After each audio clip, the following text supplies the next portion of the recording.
चलिए, हम लोग लिंग शरीर की बात कर रहे थे। लिंग शरीर में 18 तत्वों की बात कही गई है। 18 तत्वों में 11 इंद्रियां, पंच महाभूत, अहंकार और मत की बात की गई है। यह दो तत्व हो गए। एक तत्व ये मिलकर दो तत्व हो गया। पंच महाभूत और 11 इंद्रियां मिलकर 18 तत्व से इस लिंग शरीर का निर्माण होता है। कहने का अर्थ यह है, यह दर्शन पुनर्जन्म को भी स्वीकार नहीं करता है, परंतु पुनर्जन्म को यह दर्शन स्वीकार नहीं करता है, लेकिन यह कहता है इस सृष्टि का पुनर्जन्म नहीं हो सकता है, और लेकिन लिंग शरीर का पुनर्जन्म मानता है, यानी मनुष्य शरीर का यह पुनर्जन्म मानता है। क्लियर है? आगे चलते हैं। आगे अगर हम बात करते हैं आगे हम बात करते हैं सत्कार्यवाद की। सत्कार्यवाद की बात करते हैं। आगे हम लोग सत्कार्यवाद की बात करेंगे। सत्कार्यवाद का मतलब, यह जो दर्शन है यह सत्कार्यवाद को स्वीकार करता है। सत्कार्यवाद का मतलब ये है कि कारण का कार्य में छिपा होना, कारण का कार्य में छिपा होना ही सत्कार्यवाद कहलाता है। जैसे आप समझिएगा, जैसे दूध है, दूध में दही छिपी अवस्था अव्यक्त अवस्था में होती है, दिखाई नहीं देती है। दूध में घी है, घी क्या होता है? अव्यक्त अवस्था में होता है। जब आप दूध को मथते हैं, दूध में हलचल उत्पन्न करते हैं, तब क्या होता है? दही निकल के सामने आता है। जैसे एक बीज है, बीज को ले लीजिए, एक बीज है, उसको जब आप रोपित करते हैं तब उसमें आपको क्या पता है कि इतना बड़ा पेड़ दिख रहा है? नहीं दिख रहा है ना। जब उस बीज में हलचल उत्पन्न होगा, वह जब प्रकृति के संसर्ग में आएगा, प्रकाश के संसर्ग में आएगा, तब उसमें वह वृक्ष का रूप लेने का कार्य होगा। इसी को सत्कार्यवाद कहते हैं कि कारण में कार्य का छिपा होना।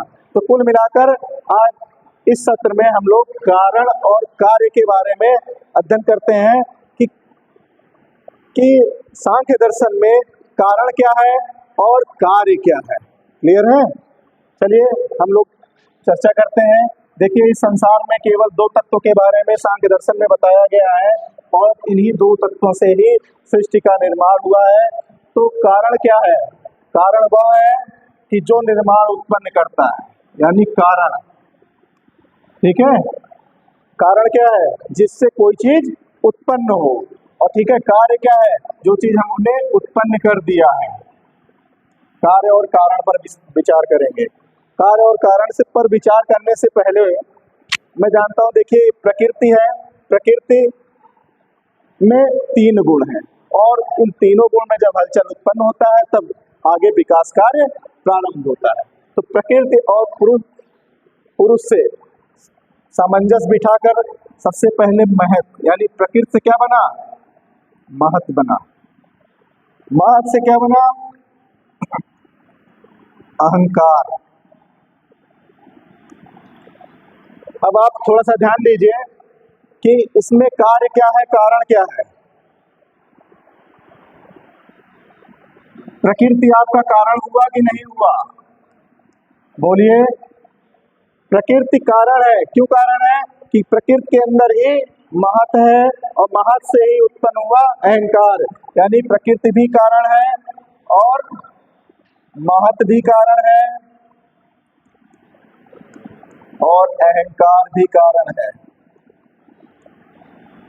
क्लियर? अहंकार से देखते हैं दो चीजें उत्पन्न होती हैं। पहला होता है इंद्रियां, इंद्रियां, और दूसरा तन्मात्रा।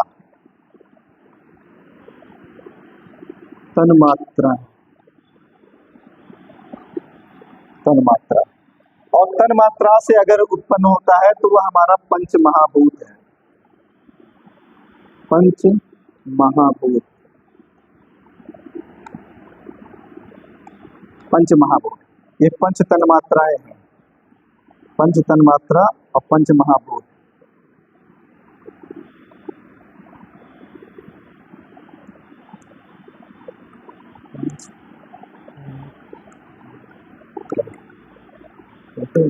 पंच तन्मात्रा, पंच महाभूत। अब यहीं पर हम लोग कार्य कारण का पता लगाएं। देखिए, पुरुष त्रिगुणातीत है, मैंने बताया कि इसमें कोई गुण नहीं है, इसका कोई कार्य है ही नहीं है। पुरुष एक आलसी प्राणी की तरह है, वो कोई कार्य करना नहीं चाहता है। अगर कार्य करना होगा किसको करना होगा? प्रकृति को ही करना होगा सारा कार्य। लेकिन प्रकृति अकेले कोई कार्य कर ही नहीं सकता है बिना पुरुष के सहयोग से। क्लियर है? तो पुरुष हमारा न कार्य है और न कारण है। ये क्या हुआ हमारा? न कार्य हुआ न कारण है ये, या न इससे कोई चीज उत्पन्न होता है और ना ही इससे कोई चीज का नाश होता है। कुल मिलाकर ना यह कारण है ना कार्य है, ये खाली है बस केवल। क्लियर? इसी तरह प्रकृति हमारी कार्य केवल कारण है, कार्य नहीं है, केवल कारण है। प्रकृति हमारा केवल कारण है।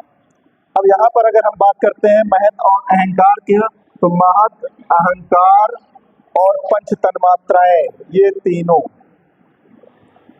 देखिए महत से क्या बना? अहंकार बना, अहंकार से क्या बना? पंच तन्मात्राएं बनी। तो ये हमारा क्या हुआ?